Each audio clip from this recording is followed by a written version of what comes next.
بسم اللہ الرحمن الرحیم۔ لاکھوں کروڑوں درود و سلام نبی پاک صلی اللہ علیہ وآلہ وسلم پر اور آپ کی اہل بیت پر۔ معزز سامعین، السلام علیکم۔ سامعین، آدم علیہ السلام 960 سال تک زندہ رہے۔ ان کی کل عمر تو 1000 سال تھی، لیکن 40 سال کم کر دی گئی۔ سیدنا ابو ہریرہ بیان کرتے ہیں کہ رسول اللہ صلی اللہ علیہ وآلہ وسلم نے فرمایا، جب اللہ نے آدم علیہ السلام کو پیدا فرمایا تو ان کی پیٹھ پر ہاتھ پھیرا۔ اس طرح قیامت تک جتنے پیدا ہونے والے انسان تھے ان کی روحیں وجود میں آ گئی۔ پھر ہر ایک انسان کی آنکھوں کے درمیان ایک نور رکھ کر آدم علیہ السلام کے سامنے پیش کیا گیا۔ انہوں نے پوچھا، یا اللہ یہ کون ہے؟ اللہ تعالیٰ نے فرمایا، یہ تیری اولاد ہے۔ ان میں سے ایک کی پیشانی کی چمک آدم علیہ السلام کو بہت اچھی لگی۔ انہوں نے پوچھا، یا اللہ یہ کون ہے؟ جواب ملا، یہ تیری اولاد میں سے ہیں۔ ان کا نام داؤد علیہ السلام ہے۔ پوچھا، ان کی عمر کتنی ہے؟ فرمایا، 60 سال۔ آدم علیہ السلام کہنے لگے، یا اللہ 40 سال میری عمر میں سے ان کی عمر میں شامل کر۔ اس سلسلے میں دوسری روایت یوں آئی ہے کہ جب آدم علیہ السلام کی روح قبض کرنے فرشتہ آیا تو وہ کہنے لگے، میری عمر میں تو ابھی 40 سال باقی ہیں۔ اس وقت ان کی عمر 960 سال تھی۔ انبیاء علیہ السلام اپنی عمر سے واقف ہوتے ہیں۔ فرشتے نے کہا، کیا آپ کو یاد نہیں آپ نے اپنی عمر کے 40 سال داؤد علیہ السلام کو ہبہ کر دیے تھے؟ رسول اللہ صلی اللہ علیہ وآلہ وسلم نے فرمایا، چونکہ آدم علیہ السلام نے انکار کیا تو ان کی اولاد بھی انکار کرتی ہے۔ آدم علیہ السلام خود بھول گئے، ان کی اولاد بھی بھولتی ہے۔ آدم علیہ السلام نے خطا کی، ان کی اولاد بھی خطا کرتی ہے۔ حابیل کے قتل کے بعد اللہ تعالیٰ نے آدم علیہ السلام اور اماں حوا کو اس کا نعم البدل عطا کیا۔ اس کا نام انہوں نے شیس رکھا۔ شیس کا مطلب ہے اللہ کا دیا ہوا تحفہ۔ حابیل کے قتل پر آدم علیہ السلام اور اماں حوا دونوں بہت غمگین ہوئے، اس لیے اللہ نے بدلے میں انہیں شیس علیہ السلام عطا فرمائے۔ سیدنا ابو ذر غفاری سے ایک حدیث مروی ہے کہ رسول اللہ صلی اللہ علیہ وآلہ وسلم نے فرمایا، اللہ تعالیٰ نے 104 صحیفے نازل فرمائے، ان میں سے 50 صحیفے شیس علیہ السلام پر نازل ہوئے۔ ان صحیفوں میں ایسے قوانین، اصول اور ضابطے تھے جن سے انسانیت کی زندگی منظم ہوتی ہے۔ شیس علیہ السلام نے آدم علیہ السلام سے علم حاصل کیا، لیکن آدم علیہ السلام کا تمام علم وہ حاصل نہ کر سکے، اس لیے کہ آدم علیہ السلام نے تمام علم بالمشافہ اللہ تعالیٰ سے حاصل کیا تھا، اور بہت سی اشیاء کا علم اللہ نے انہیں سکھا دیا تھا، اس لیے وہ تمام علماء سے بڑھ کر عالم تھے۔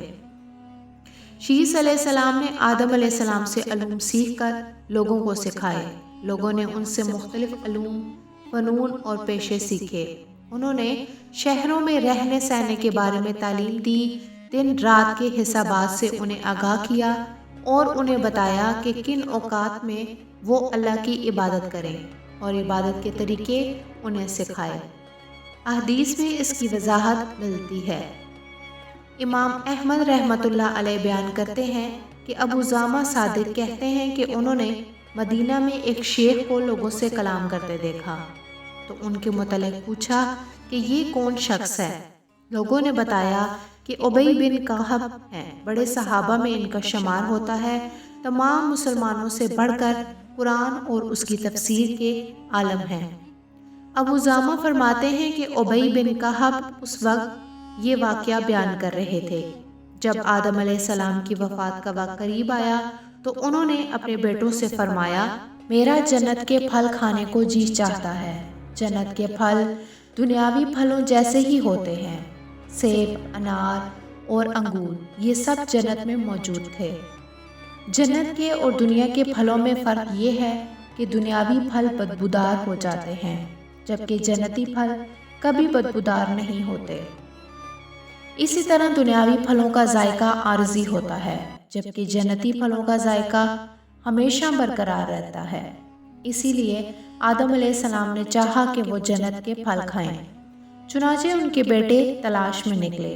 انہوں نے اپنے ساتھ کلہاڑے، کدالیں اور ٹوکریاں لے لی۔ راستے میں انہیں فرشتے ملے۔ ان کے پاس آدم علیہ السلام کا کفن اور خوشبو وغیرہ تھی۔ انہوں نے پوچھا، آدم کے بیٹو، کس چیز کی تلاش میں ہو؟ کہاں جا رہے ہو؟ انہوں نے جواب دیا کہ ہمارے والد مریض ہیں، انہوں نے جنت کے پھل کھانے کی فرمائش کی ہے۔ فرشتے ان کے سامنے انسانی شکل میں آئے تھے۔ ان کی بات سن کر بولے، واپس جاؤ، تمہارے والد فوت ہونے کے قریب ہیں۔ اب ان میں اتنی طاقت نہیں رہی کہ پھل کھا سکیں۔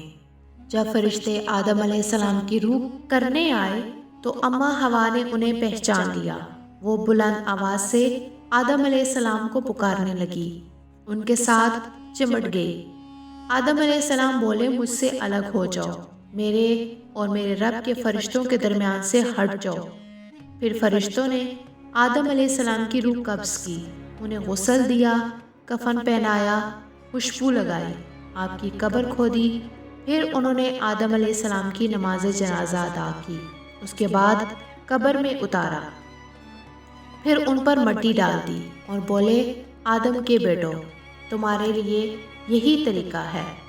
اس وقت تک لوگ کفن دفن کے احکامات سے واقف نہیں تھے۔ انہیں علم نہ تھا کہ قابیل نے اپنے بھائی کو کیسے دفن کیا تھا، اس لیے فرشتوں کو بھیجا گیا تاکہ تدفین کا طریقہ بتا دیں۔ تو اس طرح انسان کو دفن کرنے کا طریقہ معلوم ہوا جو فرشتے لے کر آئے تھے۔ آدم علیہ السلام نے اپنی 960 سال کی مکمل زندگی میں سوائے اس درخت کا پھل کھانے کے اور کوئی خطا نہیں کی۔ آپ کی وفات کے 1 سال بعد اماں حوا بھی وفات پا گئی۔ یہ تھا ہمارے باپ آدم کا اسوہ اور سیرت طیبہ کا حال۔ سامعین، امید ہے کہ آپ کو آج کی ویڈیو پسند آئی ہوگی۔ اگر ویڈیو پسند آئے تو ویڈیو کو لائک کریں اور چینل کو سبسکرائب کریں۔ شکریہ۔